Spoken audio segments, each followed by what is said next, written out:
जय जगन्नाथ आपण मानकु श्वेता किचन को स्वागत। आज मु बनैकी देखाइबी ओडिशा फेमस माछ बेसर रेसिपी।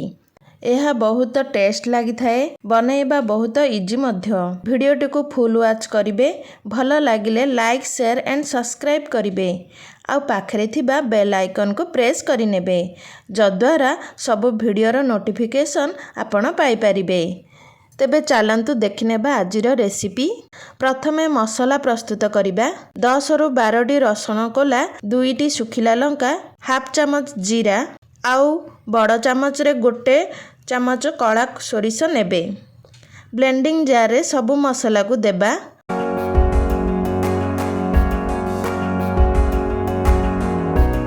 अल्प पानी देई फाइन पेस्ट बनाई देबा।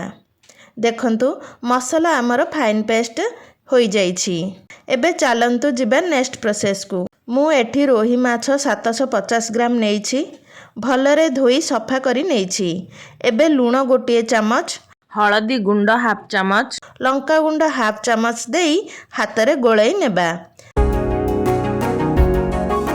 देखंतु माछ को भलरे लूण हळदी रे गोळई नेइछि। एबे माछ को भाजी नेबा। कड़ाई गरम करी हाफ कप सोरिष तेल को गरम करिबा। तेल भलरे गरम ହେଲା ପରେ ମାଛକୁ ତେଲରେ ଦେବେ, ତାହେଲେ ମାଛ ଭାଙ୍ଗିବ ନାହିଁ। ମାଛ ଭଲରେ ଭାଜି ହେବ। ମାଛକୁ ଏପଟ ସେପଟ କରି ଭଲରେ ଭାଜି ନେବା।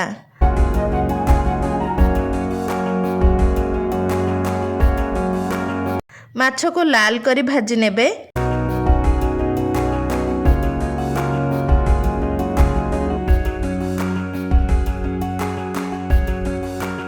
एही प्रोसेस रे बाकी थिबा माछ को मु भाजी नेबी।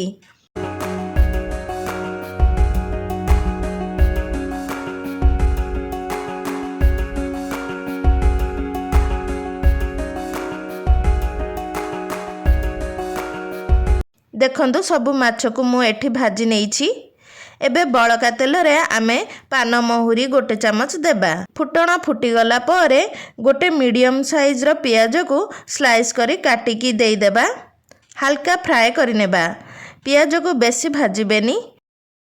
ता परे हळदी गुंड हाफ चामच, काश्मीरी लंका गुंड हाफ चामच देई देबा, बेसर कलर भल आसीबा पई।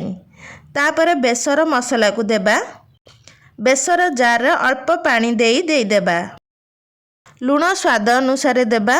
गोटे मिनिट पई कसी नेबा। बेसी कसीबेनी बेसर मसला को। तापरे गोटे टमाटो को स्लाइस करी काटिकी देई देबा। गोटे मिनिट टमाटो को कसीबा, टमाटो सिजिबा पई। तापरे 2 कप पानी देबा। बेसर फुटिबा को देबा 2 रु 3 मिनिट पई। तापरे पानी फुटी गला परे 2टी आंबुल दे देबा। आंबुल देले माछ बेसर टेस्ट बहुत भल लागे। तापरे माछ पीस को दे देबा।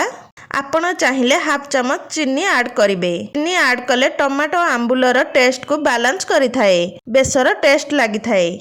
नहेले स्किप करि परिबे। बेसर फुटिबा को देबा 2 रु 3 मिनिट।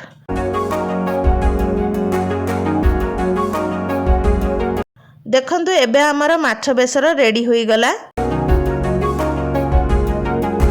एबे धनिया पत्र ऊपर दे देबा। गैस रो फ्लेम को बंद करी नेबा। माछ बेसर को गरम गरम भात सह खाइकी मजा नियंतु।